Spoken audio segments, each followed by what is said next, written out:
വീട്ടമ്മയുടെ ആരോപണത്തെ തുടർന്നാണ് വി വി ബെന്നി പ്രതികരിക്കുന്നത്. ഗുരുതരമായ ആരോപണമാണ് താങ്കൾക്കും സുജിത് ദാസിനും ഒപ്പം തന്നെ വിനോദിനും എതിരെ ഉയർന്നിരിക്കുന്നത്. എന്താണ് ഇതിനോട് ഉള്ളൊരു പ്രതികരണം? തീർത്തും അടിസ്ഥാനരഹിതമായ ആരോപണം. തീർത്തും അടിസ്ഥാനം എന്ന് പറഞ്ഞാൽ 1% പോലും സത്യമില്ലാത്ത ആരോപണം. അതാണ് ആദ്യമായിട്ട് പറയാനുള്ളത്. ഇതൊരു എനിക്ക് കിട്ടിയ പരാതിയല്ല, SP കിട്ടിയ ഒരു പരാതി. പൊന്നാനി IP ഏതൊരു കേസിന്റെ അന്വേഷണം ശരിയല്ല എന്ന രീതിയിലുള്ള പരാതി കിട്ടി.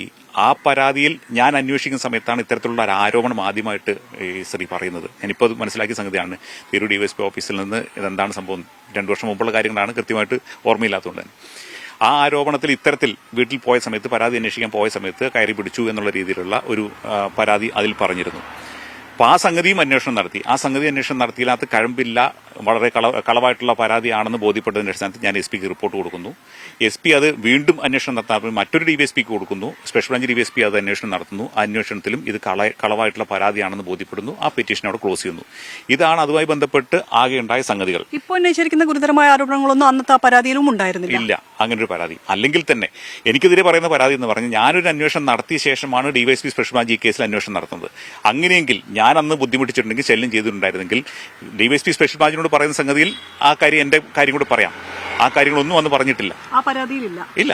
അന്ന് DYSP സ്പെഷ്യൽ ബ്രാഞ്ച് എടുക്കുന്ന സ്റ്റേറ്റ്മെന്റിലോ അല്ലെങ്കിൽ മറ്റെവിടെയോ ഇങ്ങനെ ഒരു പരാതിയെ പറ്റി പറഞ്ഞിട്ടില്ല. ഇതിപ്പോ വീണ്ടും കെട്ടിച്ചമച്ചുണ്ടാക്കിയിരിക്കുന്ന ഒരു ആരോപണം, അത് മാത്രം, ഒരു ആരോപണം എന്നുള്ള സംഗതി മാത്രം.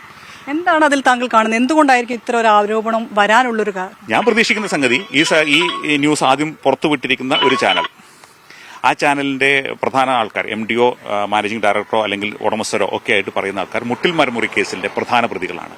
2021 ബത്തേരിയിൽ വെച്ച് തുടങ്ങിയ അന്നാണ് കേസ് അവിടെ മീനങ്ങാടി പോലീസ് സ്റ്റേഷൻ രജിസ്റ്റർ ചെയ്യുന്ന കേസ്. ആ കേസിന്റെ അന്വേഷണം അന്ന് ഞാനാണ് നടത്തിയിരുന്നത്. അതിനുശേഷം ട്രാൻസ്ഫറായി തിരൂർ വരുമ്പോഴും അതിനുശേഷം താനൂരിക്ക് ട്രാൻസ്ഫർ ആയ സമയത്തും അത് കണ്ടിന്യൂ ചെയ്യാൻ DGP സാർ ആവശ്യപ്പെട്ടത് പ്രകാരം ഞാൻ കണ്ടിന്യൂ ചെയ്തു വരികയാണ്. അതിന്റെ കുറ്റപത്രം സമർപ്പിച്ച് ബാക്കിയുള്ള കുറ്റപത്രങ്ങൾ, ഒരുപാട് 42ഓളം കുറ്റപത്രങ്ങൾ ആ ഒരു കേസിൽ തന്നെ ചെയ്യേണ്ടതുണ്ട്. ആ കുറ്റപത്രങ്ങൾ സമർപ്പിച്ചുകൊണ്ടിരിക്കുകയാണ്. ആ അന്വേഷണത്തിൽ ഈ പ്രതികളെ അറസ്റ്റ് ചെയ്യുകയും പ്രതികൾ ഏതാണ്ട് 70 ദിവസത്തിന് മേലെ ജയിലിൽ കിടക്കുകയും ചെയ്യുന്ന ഒരു കാര്യമുണ്ടായിരുന്നു. ആ ഒരു വിദ്വേഷം തീർക്കാൻ, അല്ലെങ്കിൽ അതിന്റെ ഒരു വൈരാഗ്യ ബുദ്ധിയോടെയുള്ള പെരുമാറ്റം, അത് മാത്രമേ എനിക്ക് ഇതിനകത്ത് തോന്നുന്നുള്ളൂ.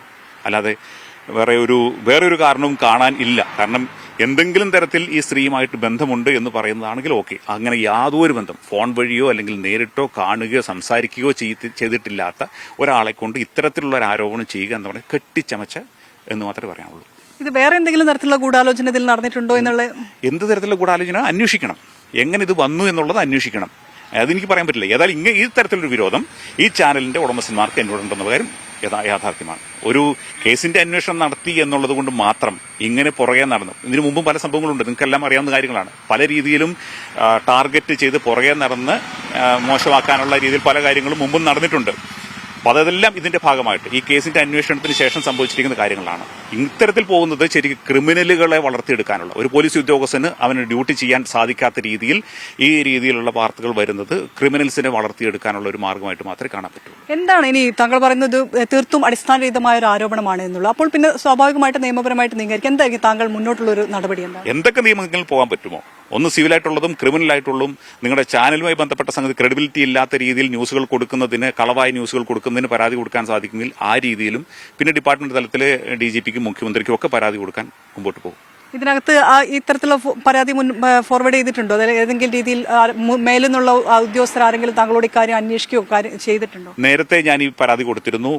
താനൂർ കസ്റ്റഡിയിലെത്തുമായി ബന്ധപ്പെട്ട് എനിക്കെതിരെ അനാവശ്യമായിട്ട് എന്നെ ഇതിലേക്ക് വലിച്ചഴക്കുന്ന രീതിയിലുള്ള. അല്ല, ഞാൻ ഈ ഒരു പരാതി ഇപ്പോൾ വന്ന സാഹചര്യത്തിൽ അത്തരത്തിൽ എന്തെങ്കിലും താങ്കളോട് വിശദീകരണം ചോദിക്കുകയോ മറ്റെന്തെങ്കിലും കാര്യങ്ങൾ മേലുദ്യോഗസ്ഥരുടെ ഭാഗത്തുനിന്ന്? ഞാനിപ്പം ഇന്നലെ ലീവിന് പോകുന്നതാണ്, നാളെ കൊണ്ട് ലീവാണ്. ഞാനൊരു ഹോസ്പിറ്റൽ കേസുമായി ബന്ധപ്പെട്ട് ലീവിലാണ്.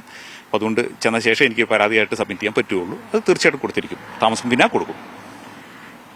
തനിക്ക് യാതൊരു പങ്കുമില്ലാത്ത ഒരു അടിസ്ഥാനരഹിതമായ ആരോപണമാണ് എന്നുള്ളതാണ് DYSP വി വി ബെന്നി പറയുന്നത്. മുട്ടിൽ മരമുറി കേസ് അന്വേഷിച്ചതുമായി ബന്ധപ്പെട്ടുള്ള വൈരാഗ്യമാണ് അതിന് പിന്നിലെന്നുകൂടി അദ്ദേഹം കൂട്ടിച്ചേർക്കുകയും ചെയ്യുന്നുണ്ട്. സൈഫുദ്ദീൻ.